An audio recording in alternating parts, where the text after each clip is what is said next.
संविधान के निर्माता डॉक्टर भीमराव जी अंबेडकर जी का इस कार्टून के माध्यम से घोर अपमान करने वाला कृत्य किया।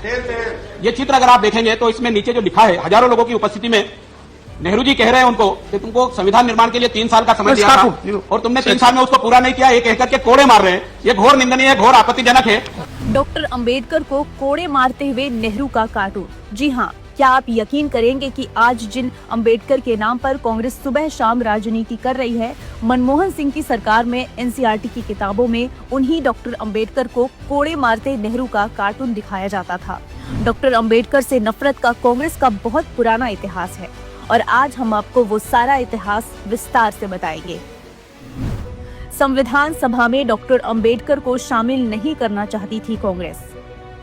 आज सारा देश डॉक्टर अंबेडकर को संविधान निर्माता के तौर पर जानता है, लेकिन क्या आप जानते हैं कि संविधान सभा के शुरुआती 296 सदस्यों में बाबा साहिब का नाम तक नहीं था। बाबा साहिब बंगाल के जिस जिले से चुनकर संविधान सभा पहुंचे थे, विभाजन के बाद उस जिले को पूर्वी पाकिस्तान का हिस्सा बना दिया गया था, जिस कारण बाबा साहिब पाकिस्तान की संविधान सभा का हिस्सा बन गए थे। इसके बाद जब डॉक्टर अंबेडकर ने कांग्रेस को धमकी दी कि वो इसे राजनीतिक मुद्दा बनाएंगे और ऐसे संविधान को स्वीकार नहीं करेंगे, तब जाकर कांग्रेस आलाकमान ने उन्हें संविधान सभा में जगह देने का फैसला किया। बाबा साहिब को कांग्रेस ने 2 बार चुनाव हरवाया। आज चाहे कांग्रेस हर चुनाव में डॉक्टर अंबेडकर का नाम जपे, लेकिन सच तो ये है कि साल 1952 और 1954 में डॉक्टर अंबेडकर को लोकसभा पहुंचने से रोकने के लिए पंडित नेहरू ने पूरी ताकत लगा दी थी। 1952 में हुए पहले आम चुनाव में और 1954 के उपचुनाव, दोनों जगह कांग्रेस के हाथों बाबा साहिब अंबेडकर को हार का सामना करना पड़ा और इन दोनों ही चुनाव में स्वयं नेहरू ने बाबा साहिब अंबेडकर के खिलाफ चुनाव प्रचार किया था, जैसे नेहरू खुद ही नहीं चाहते थे कि अंबेडकर जीतकर लोकसभा पहुंच जाएं। डॉक्टर अंबेडकर की मर्जी के खिलाफ जाकर धारा 370 की गई लागू। डॉक्टर अंबेडकर इतने दूरदर्शी थे कि जम्मू और कश्मीर को स्पेशल स्टेट का दर्जा देने का परिणाम क्या होगा, ये डॉक्टर अंबेडकर ने 70 साल पहले ही समझ लिया था। इसीलिए कांग्रेस और नेहरू की तमाम कोशिशों के बावजूद डॉक्टर अंबेडकर ने भारत के पहले कानून मंत्री और संविधान मसौदा कमेटी के चेयरमैन होने के बावजूद अनुच्छेद 370 का ड्राफ्ट बनाने से मना कर दिया। लेकिन इसके बावजूद नेहरू ने अपनी जिद के चलते इस अनुच्छेद को संविधान पर जबरदस्ती थोप दिया। देहांत के 34 वर्षों बाद मिला भारत रत्न।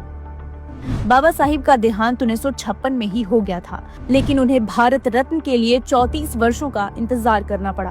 कांग्रेस की सरकारों ने दशकों तक डॉक्टर अंबेडकर को भारत रत्न देने की मांग को खारिज करती रही। 1990 में जब गैर कांग्रेसी सरकार बनी, तब जाकर देहांत के 34 वर्षों बाद बाबा साहिब को भारत रत्न मिला, जबकि नेहरू इंदिरा सालों पहले ही अपनी ही सरकार में खुद को ये सर्वोच्च नागरिक सम्मान दे चुके थे। बाबा साहिब का नहीं बनाया कोई राष्ट्रीय स्मारक। 70 साल तक कांग्रेस बाबा साहिब का नाम इतिहास से गायब करने में लगी रही।